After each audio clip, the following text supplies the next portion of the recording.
Le poids le plus important à porter pour un enfant, c'est la vie non vécue de ses parents. Cette semaine, je vais te faire une déclinaison selon le côté thérapeutique, le poids et les abus sexuels d'un rendez-vous manqué entre les parents et les enfants. Parce que dans la plupart du temps, il y a des situations, souvent il y a des situations conflictuelles entre les parents et les enfants. Ok ? Et il y a des situations qui sont vraiment conflictuelles parce que où l'un des deux se comporte comme un con, où il y a des différences trop grandes entre personnalités, mais aussi il y a énormément de fois où les problèmes relationnels entre les parents et les enfants, ce sont des rendez-vous manqués. Ce sont des choses mal exprimées ou mal comprises. Ça va dans les deux sens. Par exemple, l'autre jour, la semaine dernière, j'ai fait une soirée tapping sur les complexes. Et dans le travail que je leur ai demandé de faire, c'est qu'à un moment, je leur demande en face de qui ils ont appris ce complexe, qui leur a renvoyé le fait que cette image n'était pas une image juste, n'était pas une image correcte. Et certains se sont retrouvés en face de parents, de grands-parents, d'amis ou d'autres choses. Et quand je leur ai demandé, est-ce que tu crois que c'est ce que tu ressens que lui a voulu exprimer, que lui a voulu te transmettre? Et je me souviens plus, mais je crois que 9 sur 10, il y en a une, j'ai pas eu la réponse, ou je vais pas poser la question, donc je suis pas sûr, mais je crois que 9 sur 10, c'est se rendre compte que ce n'était pas ce que l'autre avait voulu exprimer, et que c'était la manière dont eux l'avaient vécu, dont eux l'avaient reçu. Donc tu vois, là, c'est un rendez-vous manqué.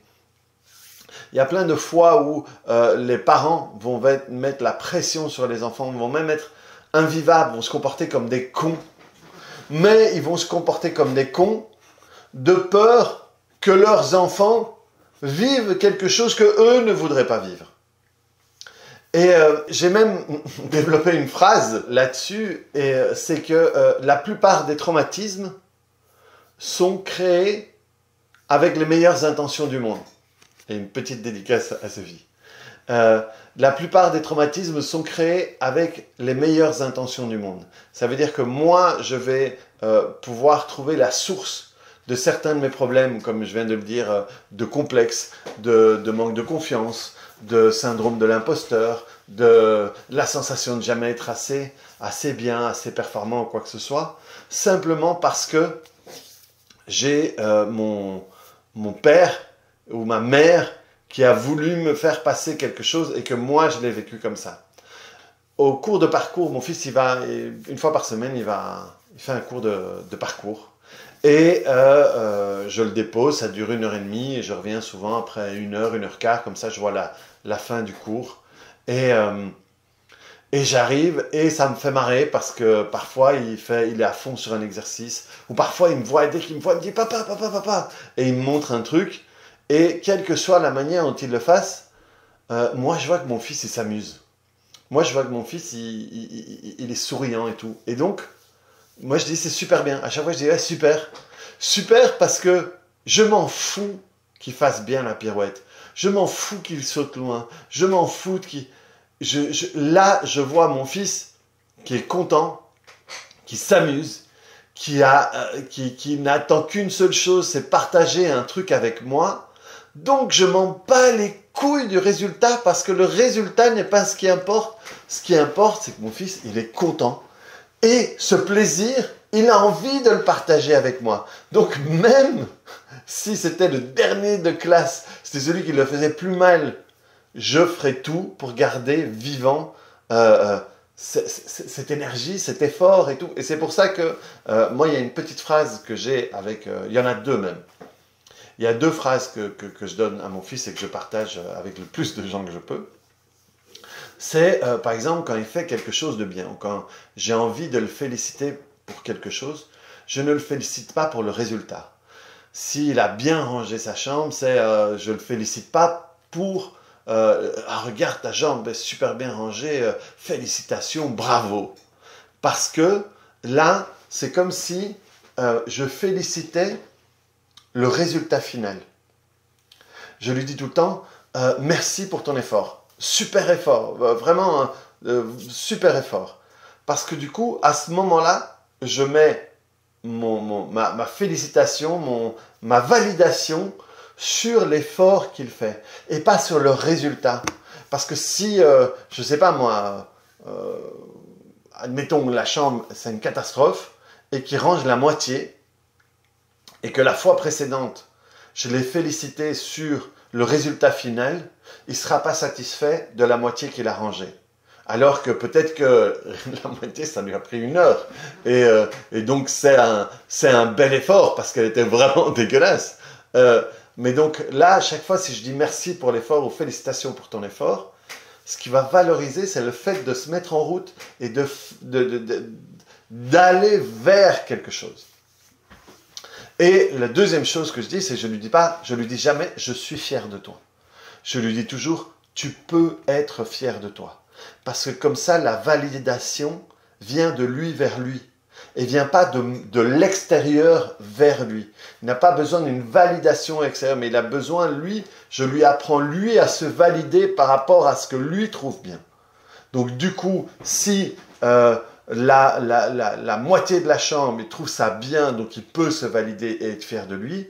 Et s'il y a un con qui vient, ou si moi, à ce moment-là, je me comporte comme un con, je dis « Ouais, mais elle n'est pas rangée en complet », il s'en fout, parce que lui se sera validé lui-même par rapport à l'effort qu'il aura fait. Je ferme la parenthèse.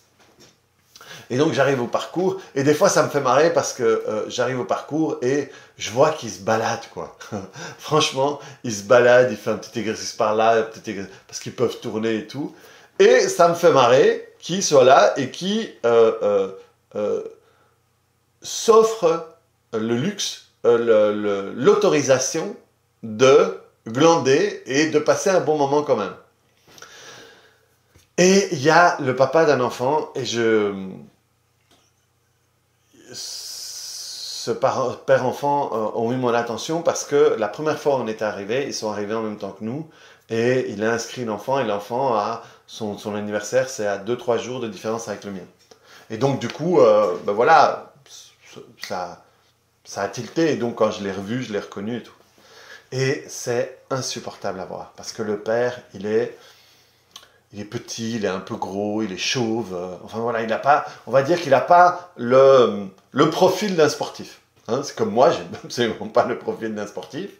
Et il est constamment sur le dos de son fils. Ça m'est déjà arrivé d'arriver avant lui, et je vois le fils qui s'amuse, et dès que le père arrive, ça change.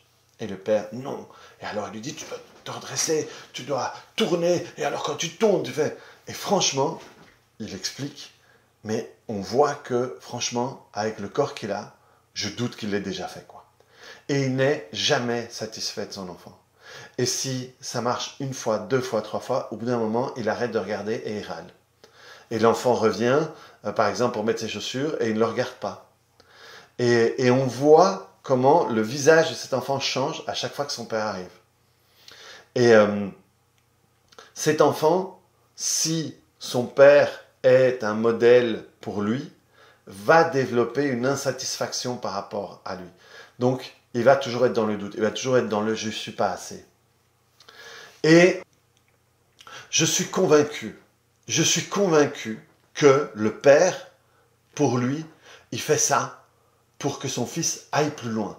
Pour que son fils, voilà, comme ça, il faut qu'il aille plus loin. Et s'il fait ça, il va pouvoir faire de grandes choses, machin et tout.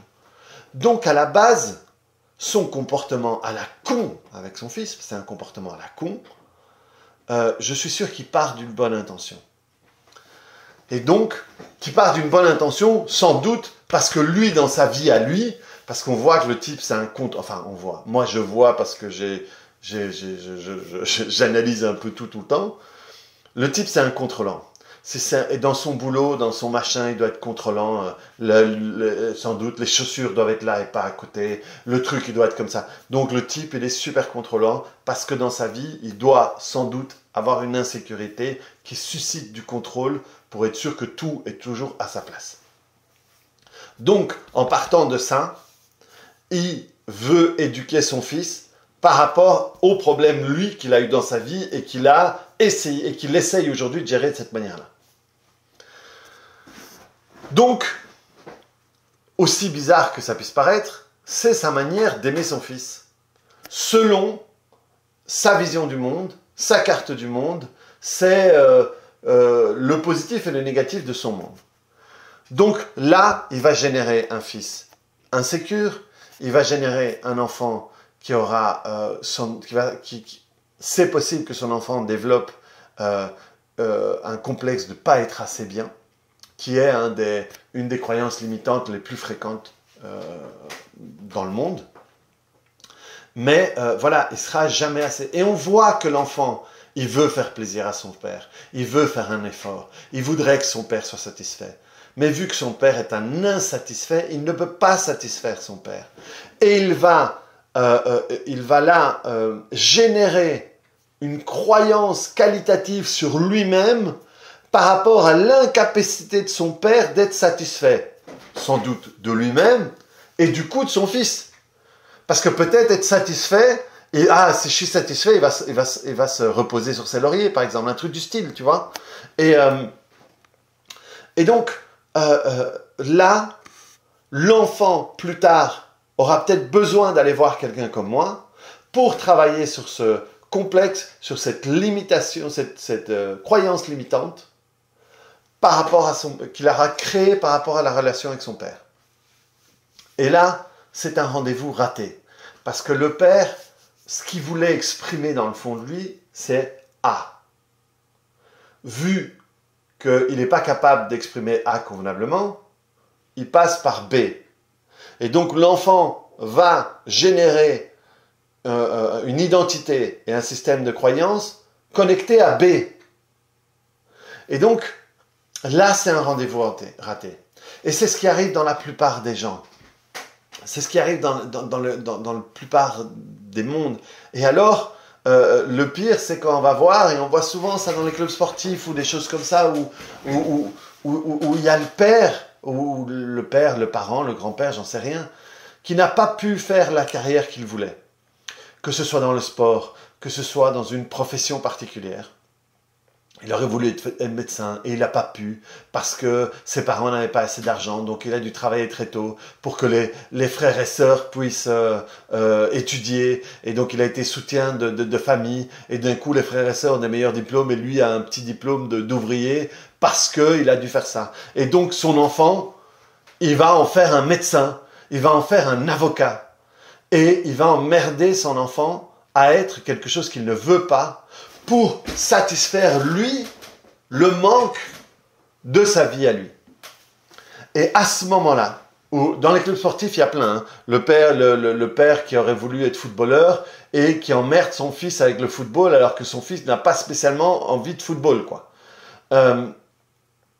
Et donc, là, à ce moment-là, l'enfant est en train de porter le pire poids qu'un enfant peut porter. C'est le poids de la vie non assouvie de son parent.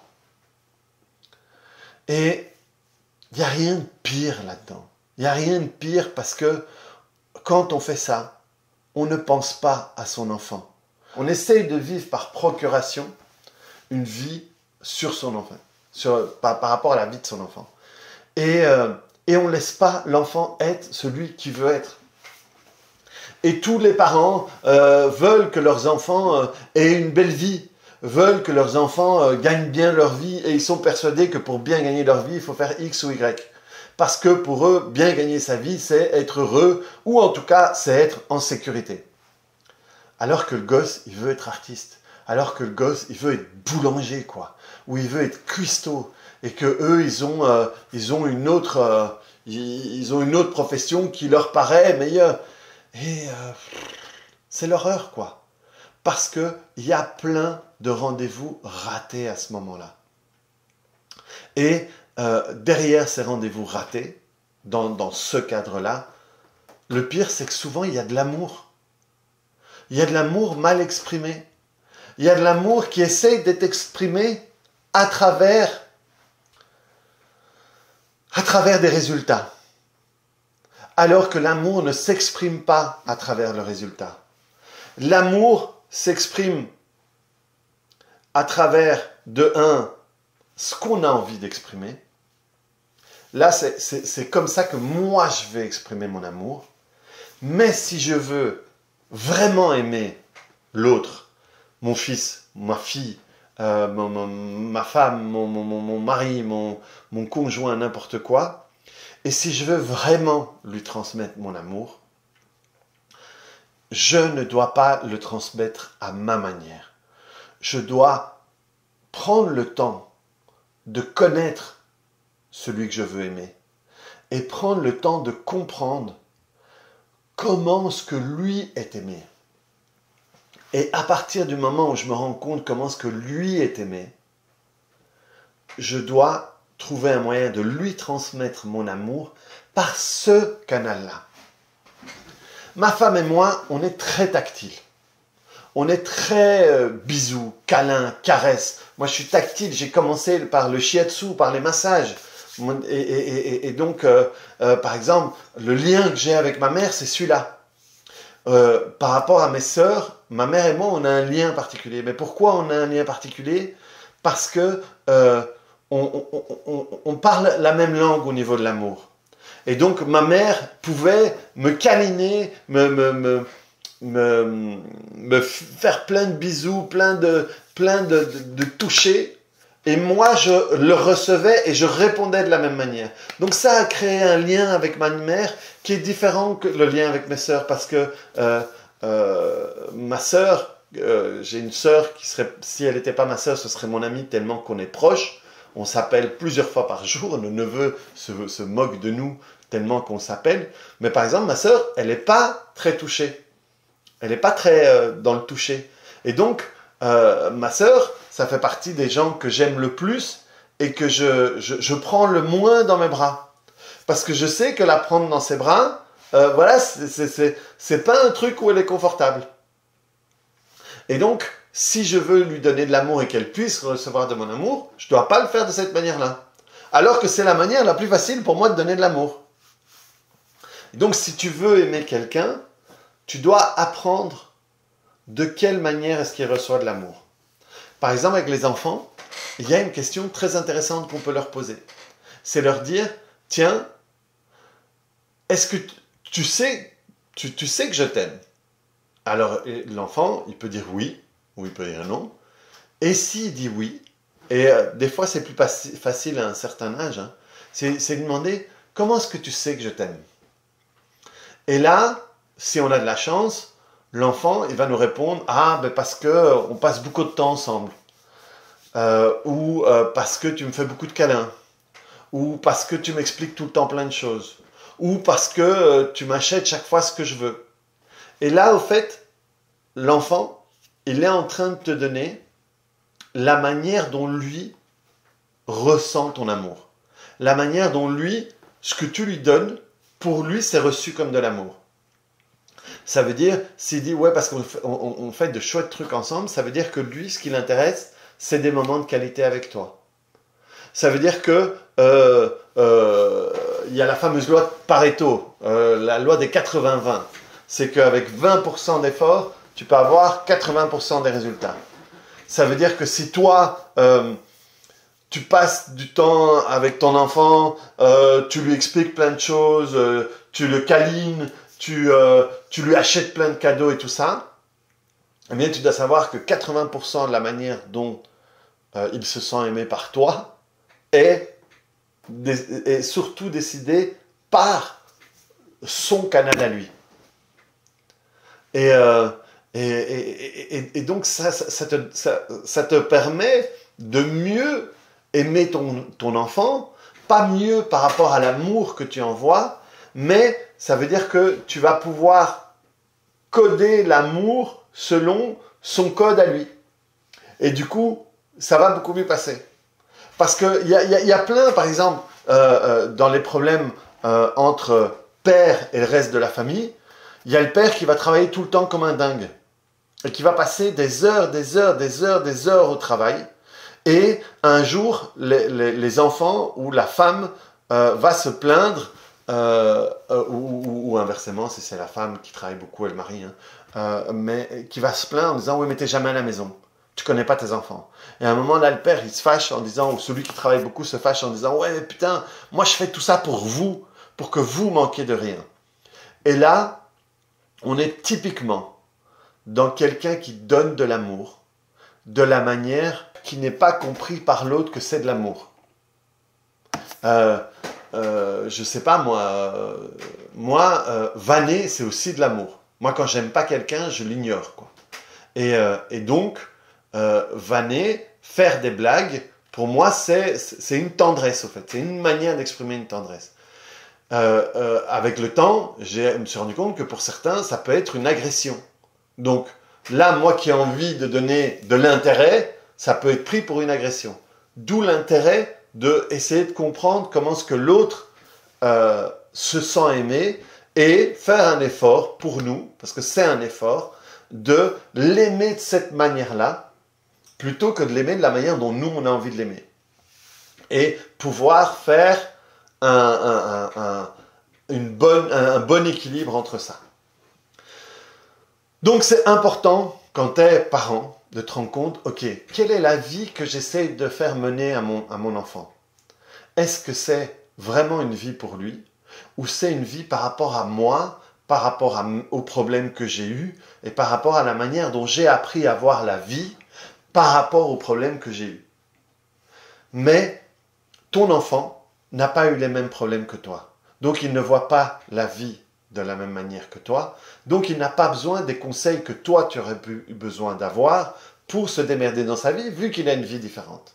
Et c'est là qu'il faut faire attention de ne pas, de manière obstinée, donner à ton enfant un médicament qui est le médicament que toi tu aurais voulu avoir pour ton problème dans ta vie, mais qui ne lui sert à rien vu qu'il n'a pas la même maladie. Si j'ai eu des parents de merde et que je traite bien mon enfant, ça ne sert à rien que je lui donne ce que moi j'ai eu besoin d'avoir pour compenser mes parents de merde. Vu que lui, il n'a pas des parents de merde, la seule raison pour laquelle il aurait besoin du même médicament, c'est si toi tu lui traites de la manière dont tes parents t'ont traité. Mais si toi tu le traites différemment, il n'a pas besoin de ça, vu qu'il n'a pas ces parents-là.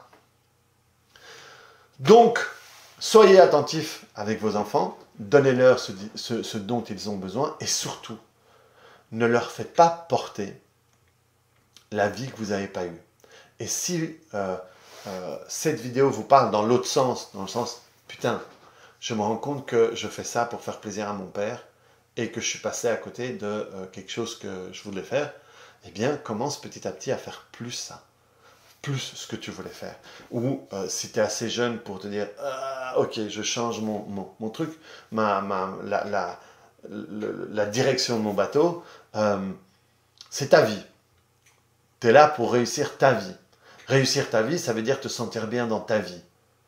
C'est pas une réussite au niveau du résultat. C'est une réussite au niveau de la sensation, au niveau de la vibration, au niveau de la... sans partir dans du perché, hein, mais au niveau de comment est-ce que tu te sens, comment est-ce que tu vis ta journée. Est-ce que tu as besoin constamment de vacances de ta vie? Est-ce que tu as besoin constamment de sortir de ta vie?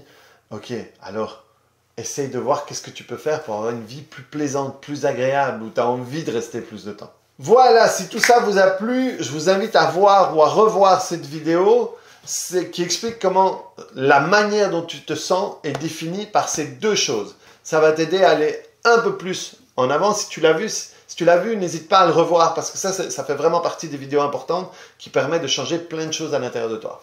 Salut!